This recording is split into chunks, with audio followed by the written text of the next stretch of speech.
আসসালামু আলাইকুম বন্ধুরা, চলে আসলাম আরেকটি পল্লী বিদ্যুৎ সমিতি সার্কুলার।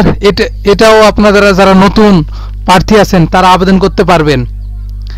আশা করি আপনাদের ভিডিওটি ভালো লাগবে এবং উপকৃত হবেন ভিডিওটি দেখে। আপনারা যারা নতুন আমার এই ভিডিওটি দেখছেন, আশা করি সবাই চ্যানেলটি সাবস্ক্রাইব করে দেবেন এবং বেল বাটনটি অন করে দিয়ে লাইক, কমেন্ট এবং বন্ধুদের মাঝে শেয়ার করে দেবেন। পুরাতন দর্শক যারা আছেন অবশ্যই আমার ভিডিওটি একটা লাইক এবং কমেন্টস এবং বন্ধুদের মাঝে শেয়ার করে দেবেন। আশা করি আপনারা ভিডিওটি শেষ পর্যন্ত দেখবেন। মুন্সিগঞ্জ পল্লী বিদ্যুৎ সমিতি, সিপাহীপাড়া, মুন্সিগঞ্জ, এই বিজ্ঞাপনটি প্রকাশিত হয়েছে 4 জ্যৈষ্ঠ 1430, 18 মে 2023 খ্রিস্টাব্দ।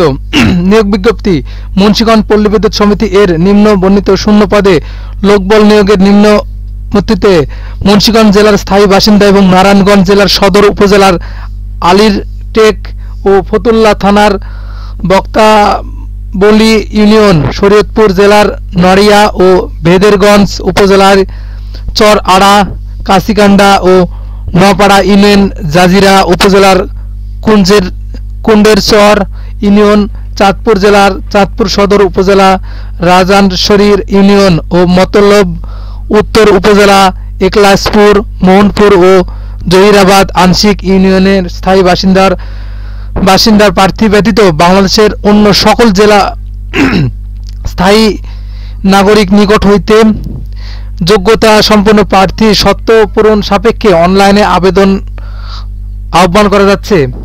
এখানে মূলত মিটার রিডার কাম মেসেঞ্জার, 1 বছর মেয়াদী চুক্তিভিত্তিক, পদ সংখ্যা 45টি।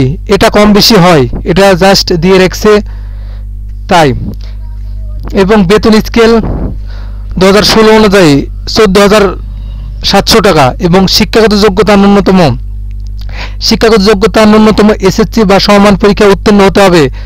প্রার্থীকে অবশ্য যোগ, বিয়োগ, গুণ ও ভাগ করার দক্ষতা থাকতে হবে এবং হাতের লেখা সুন্দর হতে হবে। প্রার্থী অবশ্য সৎ, বিশ্বস্ত, উত্তম চরিত্রের, সুন্দর ও সুঠাম দেহের অধিকার সহ ভালো ব্যক্তিত্ব হতে হবে। গ্রামপুঞ্জের প্রত্যক্ষ এলাকায় গিয়ে রিডিং গ্রহণ এবং বিল বিতরণ কাজ করার মানসিকতা থাকতে হবে এবং প্রবেশ এর লক্ষ্যে কর্মসূচি সম্পর্কে গ্রাহককে অবগত করতে হবে। বাইসাইকেল চালানোর পারদর্শী হতে হবে এবং অবশ্যই নিজস্ব বাইসাইকেল থাকতে হবে। নিরাপত্তা জামানত হিসাবে প্রবেশ এর ক্যাশ শাখায় 10,000 টাকা জমা সমর্থ থাকতে হবে। এখানে যে সকল জেলা প্রার্থীগণ আবেদন করতে পারবে না সেটা আপনাদের প্রথমেই বলে দিয়েছি। বাদ বাকি সকল জেলা এবং উপজেলা প্রার্থীগণ আবেদন করতে পারবে। এখানে আপনারা কিভাবে আবেদন করবেন এবং বয়স কত সেটা আপনাদের জানিয়ে দিই এবং কত টাকা ফি লাগবে সেটা আপনাদের জানিয়ে দিই। ভিডিওটি আপনারা শেষ পর্যন্ত দেখবেন। বয়স 18 থেকে 25 বছরের মধ্যে হতে হবে এবং এখানে আপনারা কি কি কাগজপত্র লাগবে: প্রার্থীর সকল শিক্ষাগত যোগ্যতার সনদ, প্রযোজ্য ক্ষেত্রে অভিজ্ঞতা সনদ থাকতে হবে। প্রার্থীর যে ইউনিয়ন, পৌরসভা বা ওয়ার্ড কাউন্সিলর কর্তৃক বা সিটি কর্পোরেশন ওয়ার্ড কাউন্সিলর কর্তৃক নাগরিকত্ব সনদ থাকতে হবে। প্রথম শ্রেণীর গেটের কর্মকর্তা কর্তৃক চারিত্রিক সনদ, জাতীয় পরিচয়পত্র বা জন্ম নিবন্ধন, অনলাইনে পূরণকৃত আবেদন কপি ও অ্যাডমিট কার্ড সঙ্গে নিয়ে যেতে হবে। এবং আপনারা কবে থেকে আবেদন শুরু হবে সেটা আপনাদের একটু বলে দিন।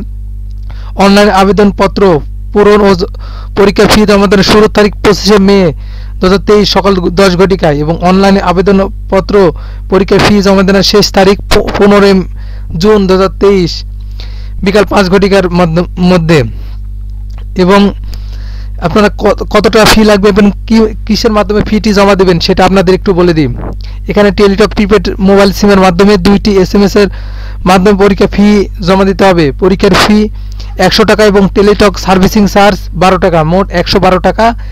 আবেদন সাবমিট করার 72 ঘন্টার মধ্যে এই 112 টাকা জমা দিতে হবে। এই হলো আজকের সার্কুলার। আশা করি আপনাদের ভিডিওটি ভালো লেগেছে। ভালো লাগলে সবাই একটি করে লাইক, কমেন্ট এবং বন্ধুদের মাধ্যমে শেয়ার করে দিবেন। ধন্যবাদ। আসসালামু আলাইকুম।